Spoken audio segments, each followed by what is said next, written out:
અર્જુન બોલ્યા, મારા પર અનુગ્રહ કરવા માટે આપે મને પરમ આધ્યાત્મિક રહસ્ય કહ્યું. આપના એ વચનોથી મારો મોહ નષ્ટ થઈ ગયો છે. કેમ કે હે કમળની પાંખડી જેવા નેત્રોવાળા, ભૂતોની ઉત્પત્તિ અને નાશ મેં વિસ્તારથી આપની પાસેથી સાંભળ્યા, તેમજ આપનું અવિનાશી મહાત્મય પણ સાંભળ્યું. હે પરમેશ્વર, આપ પોતાને જેવા કહો છો તે પ્રમાણે જ છો. હે પુરુષોત્તમ, આપનું તે ઐશ્વર્યમય રૂપ હું જોવા ઈચ્છું છું. હે યોગેશ્વર પ્રભુ, જો મારાથી આપનું તે સ્વરૂપ જોઈ શકાય એમ આપને લાગતું હોય તો મને આપના તે અવિનાશી સ્વરૂપના દર્શન કરાવો. શ્રી ભગવાન બોલ્યા, હે પાર્થ, મારા અનેક પ્રકારના તથા અનેક વર્ણ અને આકૃતિવાળા સેંકડો અને હજારો દિવ્ય રૂપો તું જો. હે ભારત, આદિત્યો, વસુઓ, રુદ્રો, અશ્વિની કુમારો તથા મરુતોને તું જો, અને પૂર્વે નહીં જોયેલા ઘણા આશ્ચર્યજનક રૂપોને તું જો.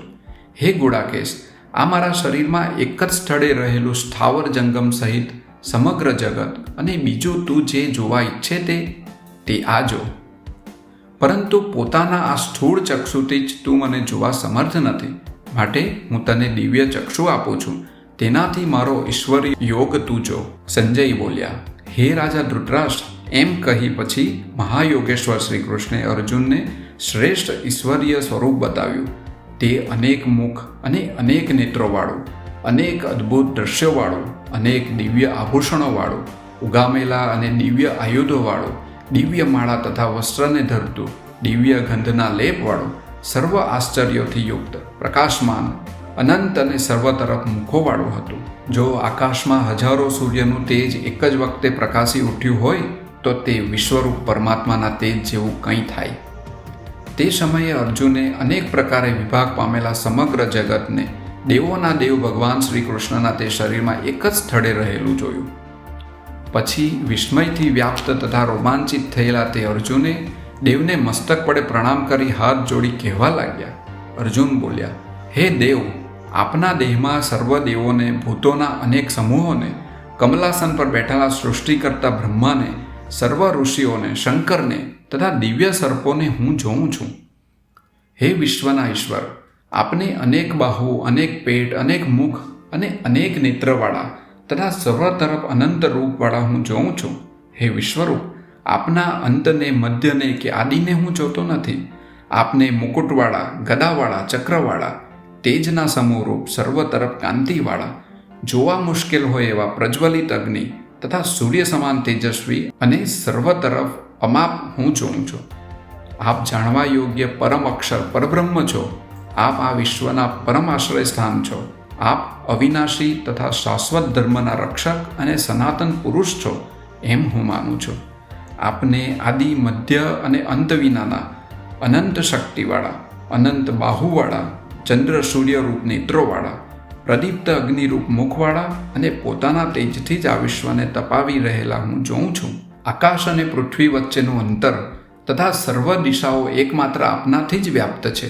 હે મહાત્મન, આપનું આ અદ્ભુત ઉગ્ર રૂપ જોઈ ત્રણેય લોક અત્યંત ભય પામ્યા છે. આ દેવોના સમૂહ આપમાં જ પ્રવેશે છે. કેટલાક ભય પામેલા હાથ જોડી સ્તુતિ કરે છે. મહર્ષિઓ તથા સિદ્ધોના સમૂહો સ્વસ્તિ, કલ્યાણ થાઓ આમ કહી અનેક સ્ત્રોત્રોની આપની સ્તુતિ કરે છે. વળી રુદ્રો, આદિત્યો, વસુઓ, સાધ્યો, વિશ્વેદેવો, અશ્વિની કુમારો, મરુતો, ઉષ્મપાદ, પિતૃઓ તથા દેવો, ગંધર્વ, યક્ષ, અસુર અને સિદ્ધોના સમૂહો આ સર્વ વિસ્મિત થઈ આપને જુએ છે.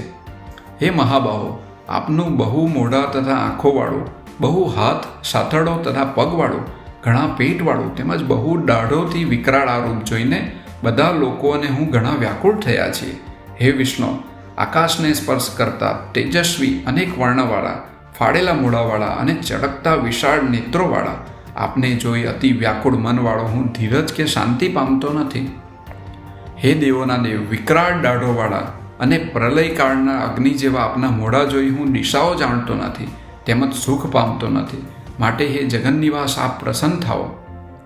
રાજાઓના સમૂહો સહિત આ ધૃતરાષ્ટ્રના સર્વ પુત્રો તેમજ અમારા મુખ્ય યોદ્ધાઓ સહિત આ ભીષ્મ, દ્રોણ અને આ કર્ણ પણ વિકરાળ દાઢોવાળા આપના ભયાનક મુખોમાં ઉતાવળા પ્રવેશ કરે છે અને કેટલાક ચૂર્ણ થયેલા મસ્તકો સાથે દાંતના મધ્ય ભાગોમાં વળગેલા દેખાય છે. જેમ નદીઓના અનેક જળપ્રવાહો સમુદ્ર તરફ વેગથી વહે છે, તેમ મનુષ્ય લોકના આ વીરો આપના પ્રજ્વલિત મુખોમાં પ્રવેશે છે. જેમ પતંગિયા નાશ માટે ઘણા વેગથી પ્રજ્વલિત અગ્નિમાં જઈ પડે છે, તેવી જ રીતે આ લોકો પણ પોતાના નાશ માટે ખૂબ વેગપૂર્વક આપના મુખોમાં પ્રવેશે છે. આપના પ્રજ્વલિત મુખોથી આ સર્વ લોકોને બધી તરફથી ગ્રાસ કરતા આપ ચાટી રહ્યા છો.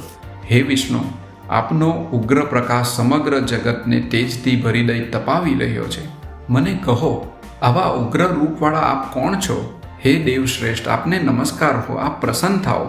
આપ આદિપુરુષને હું જાણવા ઈચ્છું છું, કેમ કે આપની પ્રવૃત્તિ હું સમજી શકતો નથી. શ્રી ભગવાન બોલ્યા, હું લોકોનો નાશ કરનારો અત્યંત વૃદ્ધિ પામેલો કાળ છું અને લોકોનો સંહાર કરવા અહીં પ્રવૃત્ત થયો છું. તેથી દરેક સૈન્યમાં જે બધા યોદ્ધાઓ ઊભા છે, તેઓ ધારા વિના પણ રહેશે નહીં, અર્થાત તું લડશે નહીં તો પણ નાશ પામશે. માટે હે અર્જુન, તું ઊઠ, શત્રુઓને જીતી યશ મેળવ અને સમૃદ્ધિવાળું રાજ્ય ભોગવ. મેં આમને પ્રથમથી જ માર્યા છે, તું માત્ર નિમિત્ત રૂપ થા. દ્રોણ, ભીષ્મ, જયદ્રથ અને કર્ણને તેમજ બીજા યોદ્ધાઓને મેં હણેલા જ છે. તેમને તું હણ, વ્યથિત ન થા. યુદ્ધ કર, રણમાં તું શત્રુઓને જીતીશ જ. સંજય બોલ્યા. શ્રી કેશવના આ વચન સાંભળીને બે હાથ જોડી કંપી રહેલા અર્જુને નમસ્કાર કરી બીતા બીતા ગદગદ કંઠે આ પ્રમાણે કહ્યું. અર્જુન બોલ્યા, હે ઇન્દ્રિયોના નિયંતા, આપના કીર્તનથી જગત અતિ હર્ષ પામે છે અને આપનામાં પ્રેમવાળું બને છે, અને રાક્ષસો તો આપનું આ સ્વરૂપ જોઈ ભયભીત થઈને આમ તેમ દિશાઓમાં ભાગી જાય છે, તથા સર્વસિદ્ધ લોકોના સમુદાયો આપને નમસ્કાર કરી રહ્યા છે. આ બધું આપને યોગ્ય જ છે. હે મહાત્મન, બ્રહ્માના પણ આદિ કરતા અને મહાશ્રેષ્ઠ આપને તેઓ કેમ ન નમે? હે અનંત, હે દેવેશ્વર, હે જગન્નિવાસ, સત અસત તેમજ તેનાથી પર જે અક્ષર બ્રહ્મ સચ્ચિદાનંદ ઘન છે, તે આપ છો. આપ આદિદેવ પુરાણ પુરુષ છો અને આ વિશ્વનું પરમ આશ્રયસ્થાન છો. આપ જાણનાર, જાણવા યોગ્ય તથા પરમધામ છો. હે અનંત રૂપોવાળા, આપ વડે સમસ્ત વિશ્વ વ્યાપ્ત છે. આપ વાયુ, યમ, અગ્નિ, વરુણ, ચંદ્ર અને બ્રહ્મા છો તથા બ્રહ્માના પણ પિતા છો. આપને હજારો વાર નમસ્કાર હો, નમસ્કાર હો તથા ફરી ફરી પણ નમસ્કાર હો. હે સર્વ સ્વરૂપ, આપને આગળથી નમસ્કાર હો, પાછળથી અને સર્વ બાજુથી નમસ્કાર હો. અનંત સામર્થ્યવાળા અને અમાપ પરાક્રમવાળા આપ સર્વમાં વ્યાપ્ત છો, તેથી સર્વરૂપ છો. આપના આ મહિમાને નહીં જાણતા મેં ભૂલથી અથવા સ્નેહથી આ મિત્ર છે એમ માનીને હે કૃષ્ણ, હે યાદવ, હે સકા એમ જે સંબોધીને કહ્યું છે, તથા હે અચ્યુત, વિહાર, શયન, આશય અને ભોજનમાં એકલા અથવા કોઈની સમક્ષ હસવા નિમિત્તે પણ આપનો મારાથી અનાદર થયો છે, તેની અપાર પ્રભાવવાળા આપની પાસે હું ક્ષમા માગું છું. હે અતુલ પ્રભાવવાળા, આપ આ સ્થાવર જંગમ લોકોના પિતા, પૂજ્ય અને અતિ શ્રેષ્ઠ ગુરુ છો. ત્રણેય લોકમાં આપના સમાન પણ બીજો કોઈ નથી, તો અધિક તો ક્યાંથી હોય?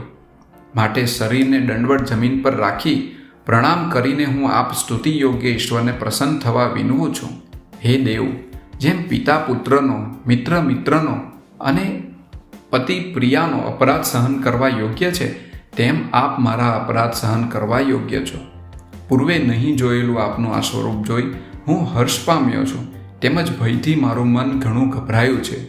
માટે હે દેવ, મને તે પૂર્વનું જ રૂપ આપ દેખાડો. હે દેવોના ઈશ્વર, હે જગન્નિવાસ, પ્રસન્ન થાઓ. આપને તે જ પ્રમાણે મુકુટવાળા, ગદાધારી અને હાથમાં ચક્રવાળા જોવા હું ઈચ્છું છું.